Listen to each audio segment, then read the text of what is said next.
এই যে দেখছেন একটা ম্যাচ লাইট, একটু লক্ষ্য করবেন। হ্যাঁ,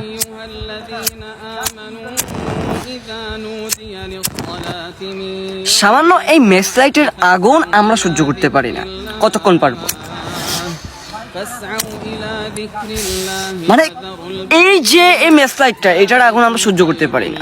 হ্যাঁ, ভাবুন, একটু চিন্তা করুন, আপনি একটা ম্যাচ লাইট নেন, যদি আপনার পাকঘরে থাকে, চুলার মধ্যে আগুন জ্বালার জন্য যদি ম্যাচ লাইট রাখে, ওখান থেকে নিয়ে আসুন, টাইট নাও, বাট আবার হাত ফুরিয়ে ফেলেন না যে দেখেন। আবার এই দেখুন, মানে প্রচন্ড তাপ। সামান্য এই ম্যাচ লাইটের আগুনে যদি হাতটা এইভাবে দিয়ে রাখি, নট মানে আমরা কখনোই পারবো না, কখনোই না। হ্যাঁ, এই যে আমরা আগুনের তাপটা সহ্য করতে পারবো না। পারবো? আপনি বলেন পারবো? এই যে দেখেন, পারবো?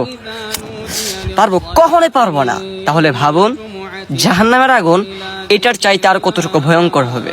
জাহান্নাম এটা দুনিয়ার আগুনের চাইতে 70 গুণের উপর আরো বেশি হবে এটার তীব্রতা। সামান্য যখন একটা মানুষের গায়ে যখন পোশাক থাকে, যদি আমি চাই এখন এখানে আগুন ধরিয়ে দিতে, 5 মিনিট লাগবে না আমার শরীরটা পুড়ে ছাড়খাড় হয়ে যেতে, আমি ধ্বংস হতে। 5 মিনিট বাদ দেন, 2 মিনিটও লাগবে না যদি আমার পোশাকের মধ্যে আমি আগুন ধরিয়ে দিই। 2 মিনিটের কথাও বাদ দেন, আপনি 1 মিনিটে ধরিয়ে দিব আমি। শেষ, আমি এখানে ইন্তেকাল করব, আল্লাহ তাআলা যদি হায়াত আমার নিয়ে যায়। তাহলে জাহান্নামের আগুন 70 ভাগ। তাহলে ওই 1 মিনিট থেকে, ওই 60 সেকেন্ড থেকে আপনি 70 সেকেন্ডে বাদ দেন, পারবেন? 60 সেকেন্ড কি 60 সেকেন্ডে থেকে কি 70 সেকেন্ড বাদ দেওয়া যায়? 10% বেশি হয়েছে না? 10 সেকেন্ড বেশি হয়ে গেল না? তাহলে আপনাকে জাহান্নামের আগুনে ছুঁড়ে ফেলা মাত্রই আপনার পুরো অঙ্গ জ্বলে যাবে। ভাবুন, আবারও